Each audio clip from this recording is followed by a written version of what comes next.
لو أنزلنا هذا القرآن على جبل لرأيته خاشعا أنزلنا هذا القرآن على جبل لرأيته خاشعا أنزلنا هذا القرآن على جبل لرأيته خاشعا متصدعا من خشية وتلك الأمثال نضربها للناس لعلهم يتفكرون.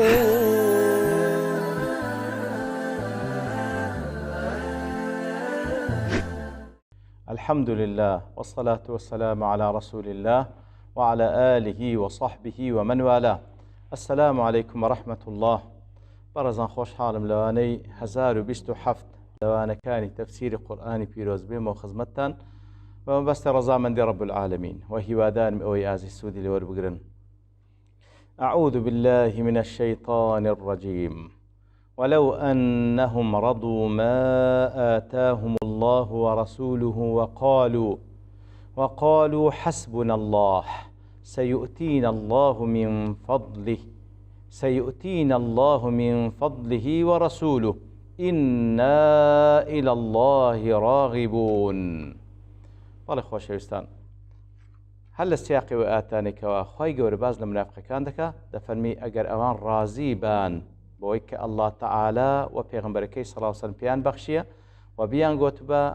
حسبنا الله تعالى كافية لبو إيمة سيؤتينا الله من فضله ورسوله وبيان قوتبا الله تعالى هر بيمان دبخشي لفضل خويو وهو بيغمبركي صلى الله عليه وسلم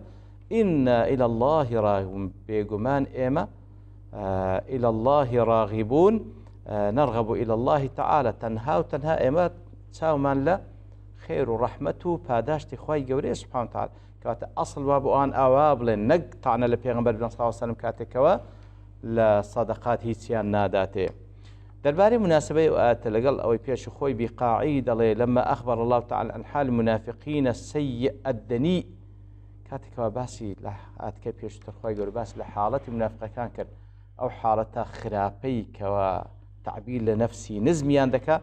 الذي لا يجديهم في الدنيا ويهلكهم في الأخرى أو حالتك وانا لدنيا بكالكيان دادي أو حالتك تيدان نلا لدنيا بكالكيان دي نلا قيامتيش بكالكيان بالكو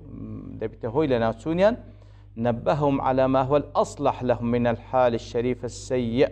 من الحال الشريف السني كواتا ليردا خواهي قول تنبيه عندكاتو أصل وات ساكتر والبوا لحالتي باشتر بنو موقفيان إيماني بيتن نوق أوي أوان ديكن.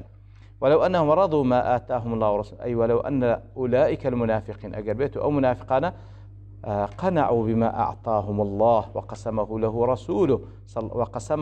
رسوله صلى الله عليه وسلم أقر أو منافقان قناعتيان بهنا بابويك والله تعالى بياني بخشيو وبو قسمة تقسيمك وبيغمبر كريتي صلى الله عليه وسلم وبيان قتبا وقالوا حسبنا الله أي وأن المنافقين قالوا كافينا الله وحد أجر منافق كان راضيبا بويك أخوي يقول بيان بخشي وبتقسيمات بيان صلى الله عليه وسلم وبيان قلت حسبنا الله أي كافينا الله وحده كافية الله تعالى لبو ما بسها أجر بيان قلت وهروها بلين سيؤتينا الله من فضله ورسوله وهروها بلين أي سيعطينا الله من فضله العظيم وتساويان لو بك الله تعالى فضل خوي بيان دبخشي وسيقسم لنا رسوله الكريم وبيغمبر برزكي صلى الله عليه وسلم لقسمتك إما لبيرناك وقالوا بلين إنا إلى الله راغبون أي إنا نرغب إلى الله تعالى وحده ونتضرع إليه دون من سواه أن يهنينا من فضله ويرزقنا في الدنيا والآخرة كواتا دبابلين إما تنهاو تهنا روما لأخوة سبحانه وتعالى لأخوة دبارينوا تاورواني أودكين كالله تعالى بفضل خوي دولة من بابكاو لخير الدنيا وقيامة بمن بخشي لو أنهم فعلوا ذلك لكان خيرا لهم في دينهم ودنياهم أجر آوايان بكرد با زور باشتر بلبو دين ودنيايان لحديث ذاك إمام الترمذي وإمام أحمد رواياتنا أبي وائل لإمام علي دجرت خوالي الرازيبي أن مكاتبا جاءه كواتا إمام علي دفرمي كسك هات لايك ومكاتب أو بنديك عقديش لقل خاونة كي كردية بويك لخلال أون دفتري ئەوەندە پارەت لۆ ڕەت دەکەمەوە بە حکم لە بەرامبەردا ئازادم کە ئەو پێگوتی مکاتب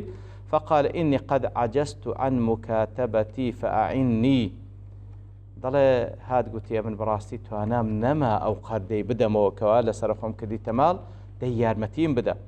ئیمام عەلیش فەرمووی ئەلا أعلمك كلمات علمنيه رسول الله صلى الله عليه وسلم لۆ لە جیاتیەوە یارمەتی بدەم دوعایەکت فێر دەکەم کە پێغەمبەر صلى الله عليه وسلم فێری کردیمە لو كان عليك مثل جبل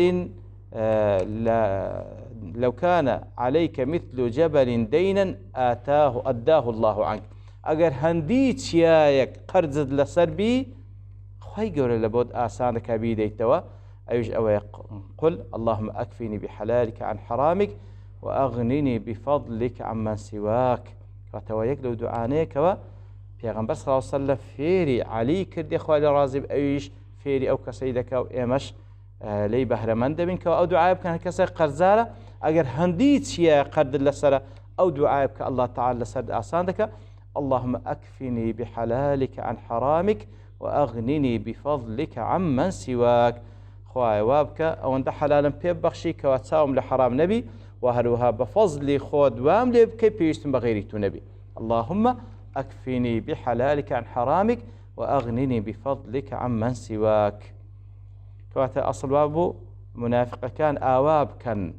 ئاوا چاوێن لە ڕەحمەتی خوابی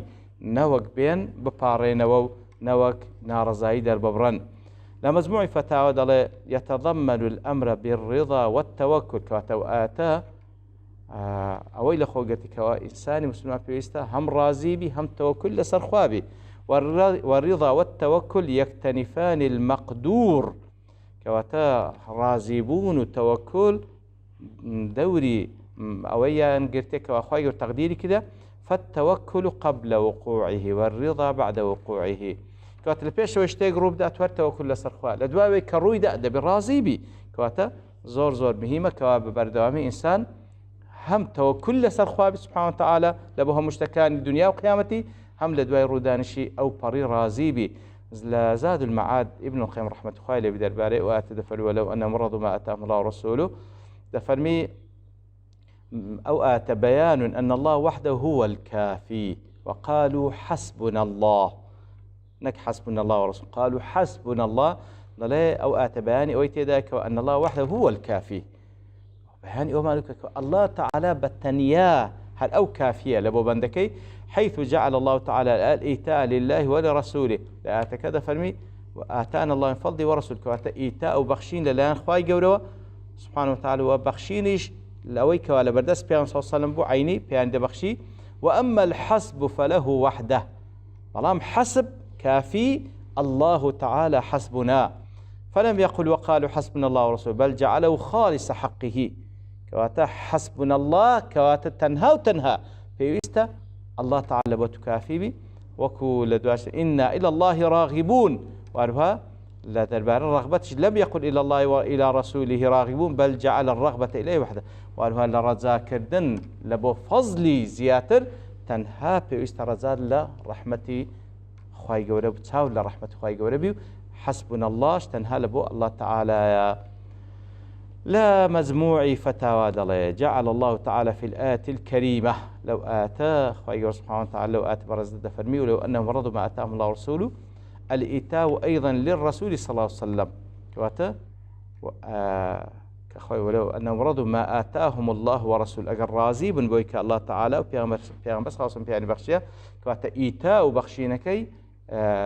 بيغمبريش دا صلى الله عليه وسلم لأن الرسول هو الواسطة بيننا وبين الله في تبليغ أمره ونهي وتحليل وتحريمه ووعده ووعيده أبروه بيغمبر صلى الله عليه وسلم واسطية لنوان بندو لنوان الله تعالى لو كوا بيغمبر صلى الله عليه وسلم تبليغي فرمان كان ونهي كان خواهي قوردك تبليغي حلال وحرام كان دك وعد وعيد كان دك فالحلال ما حلله الله ورسوله حلال أويك الله تعالى وبيغمبرك صلى الله عليه وسلم حلالين كذا والحرام ما حرمه الله ورسوله أوي حرامش أويك الله تعالى وبيغمبرك صلى الله عليه وسلم حرام يدانا والدين ما شرعه الله ورسوله دين أويك الله تعالى وبيغمبرك صلى الله عليه وسلم شريعة لبمانين باس كرديا لتفسير منارج دلي الآيتان أو آيات بيشو تهديان المؤمن إلى القناعة بكسبه أو دو آتا رينموني إيمان دار دكا بويك وقناعتي هبي بويك وبيدا بخشره وما ينال بحق من صدقة ونحوها أويك وبديت دستي أوزل كسب خوي يعني أويك لخير بيدا بخشره ثم بأن يوجه قلبه إلى ربه وأروها هان ما دار بويك أو دلت تنها تساوي لپروردگار بي ولا يرغب إلا إليه في شيء من رغائبه التي وراء كسب وحقوق الشرعية وأروها هان ما دك لدواي أويك هشتا تساود دشتي ديكي تنها تساود لخوابي سبحانه وتعالى أو شتت بي ببخشي لا إلى الرسول ولا إلى من دونه نك تساود لبيغمبر صلى الله عليه وسلم كوا لو حالتي كزندي بو بيد ببخشي ياخذ لغيري ويش كوا كار بدست بن شتيان لبردست بي تساود لدستي وان بيد ببخشي نا تنها إنا إلى الله راغبون تنها تساود لو لخزيني خوابي خواب بيد ببخشي سبحانه وتعالى نوك تساود لو كسان بكوالا بردستيانا إنزل آتي دواتر خواهي قول سبحانه وتعالى فرمي إنما الصدقات وزا خواهي قول باز لا توزيع الصدقات وزكاة دكا كوا چينا مستحقن كوا باز لا هش صنف دكا إنما لبو حصرة صدقات وزكاة حصر لبين أو هش صنفين للفقراء أواني كوا فقيرا والمساكين أواني مسكين فقير ومسكين والله أعلم فقير هيت سينيا مسكين هيتي بلان بشيناكا والعاملين عليها وهروها أوانيكوا وكو بابرين كزكاة لبردس حكمت بي أو موظفان كتعيني عندك لبويكوا أو زكاة خرب كان وتوزيع بكن أوانج معاشيان لو زكاته هي والمؤلفة قلوبهم أوانيكا بيان تدري يقدر صنفكان أويكوا رساوي أو ذكركوا بهوي أو زكاتك بي تدري بيتناو آيني إسلامو تثبيت ببي وفي الرقاب وهروها أوانيكوا عبد كويلنا آزاد بكرين والغارمين وأوانيكوا قرزدارا بيان تدري وفي سبيل الله وأوانيكوا في سبيل الله أوانيكا جهاد كان لبناء الله تعالى وابن السبيل أويكوا للرقامة والربوار أو اندينية كوا بيبقى تجي أوانا أوهش صنفية كأخوائي قول سبحانه وتعالى فرمي أصناف زكاة أو أنا فريضة من الله وأتوكو فرض لأن أخوائي قول داندري زكاة بديت أوهش صنفة والله عليم حكيم الله تعالاش هم علمي فيه هم حكمتك اشتكان لزيقاي حكمته اشتكان لزيقاي خوي دادني لتفسير الرازي ده المناسبة أواتي لقل بيشو خوي لما ذكر تعالى اعتراض المنافقين الجهلة على النبي صلى الله عليه وسلم كاتكوا لآت كان بيشتر خوي قوله بس لو يكركوا منافقة زاهلة كان اعتراض لبيغمبر دقرن صلى الله عليه وسلم ونقدي لدقرن لتونية توزيع الصدقات كان بين تعالى أنه هو الذي قسمها وبين حكمها وتولى أمرها بنفسه كواتا ليردا خوي قول عندك خوايا فرماني كذا كوا زكاة وصدقات بديتا زكاة بتابت لير بديتا أو هالصنفيك خواي قوله لير بياني كردية ولم يكل قسمها إلى أحد غيره فجزأها لهؤلاء المذكورين خواي قوله توزيعي كردية لأنه أو هالصنفدا فيزناك أنقول نقل لبيغمبر بقرن صلى الله عليه وسلم بلكو خوايا فرماني كذا كوا بوشوية توزيعي بك أبي حيان جدلي لعل السبب في وقوع هذه الآية في تضاعف ذكر المنافقين ومكايدهم أو آتك وباس لا حش صنفكي أهل زكاة دكاتا سببكي كواخواي قول ليردا باس كرديان لنيو أو آتان كواباس المنافق كان دكا أنه دل بكون هذه الأوصاف مصارف الصدقات خاصة دون غيرهم كالذا بياني أو هش صنفي دكا كأوانا أهل أوان كزكاة بدرية على أنهم ليسوا منهم تاوكو بهاني بكاكا ومنافقة كان صنف قنين لنا أوهش صنفي حسما لأطماعهم تاوكو بس تاوبريني أوان يقلاب كاتا وأنهم بعداء عنها عن مصارفها وأنا دور لو هش صنفيو لو كوابيان بخشري فما لهم ولها وما سلطهم على الكلام لها ولمن قاسم لبرتسي أوان دين قسلوا بابا تدكنوا لسر أو كسي كوابيغمبر صلى الله عليه وسلم لسرتونيتي توزيعكي بليتر إنما الصدقات للفقراء والمساكين إنما وكوتمان لبو حصرك واتا صدقات كاللي باز لزكاة أو هشسن فايدة قريتوا يكمي الفقراء دومي المساكين، أي إنما أموال الزكاة مستحقة للفقراء والمساكين كواتا دوسن في كم شيء مستحقا فقير إنزا مسكين وكل حديث إذا كوا بخاري مسلم رواه أبي هريرة جرته كوا بيغمبر صلى الله عليه وسلم فرمي ليس المسكين الذي يطوف على الناس ترده اللقمة واللقمتان والتمرة والتمرتان راستي فقير أو كسنية ياخذ مسكين أو كسنية كوا بخوي دا صورته دروزة دكا بباروية كدو بارو قناعات ديني ودروا ياخذ بقل خرماء كدو قل خرماء، ولكن المسكين الذي لا يجد غنى يغنيه طالما مسكين أو كسية أو دينية كوا بيه بجيه ولا يفطن به فيتصدق عليه فيتصدق عليه وخلشي وخوش نشانا ذاك فقير خلق بي ببخشي ولا يقوم فيسأل بخوش داواناك كاتزور مهم أتوبيدي أو كساني كوا بخوان داواناكا يتر بنشانيك لنشانا كان بديادك كوا هزدكي ياخذ لك كسيش كذا زاني كوا أو كسا ندارة مستحقة وزور مهمة بيجي كوا أو زكاتي تسليم بكي ديار أو بابة الزور تري تدا ما باس بكين والله لو برتوابوني كادوستين ببشتواني خواهي قورة لو هنيدا هاتو دينه وخزمتي. وصلى الله وسلم على نبينا محمد وعلى آله وصحبه أجمعين وآخر دعوانا الحمد لله رب العالمين. لو أنزلنا هذا القرآن على جبل لرأيته خاشعا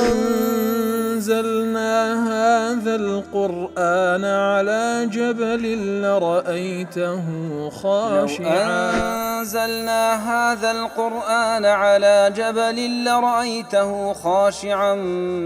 متصدعا من خشية الله. وتلك الأمثال نضربها للناس لعلهم يتفكرون.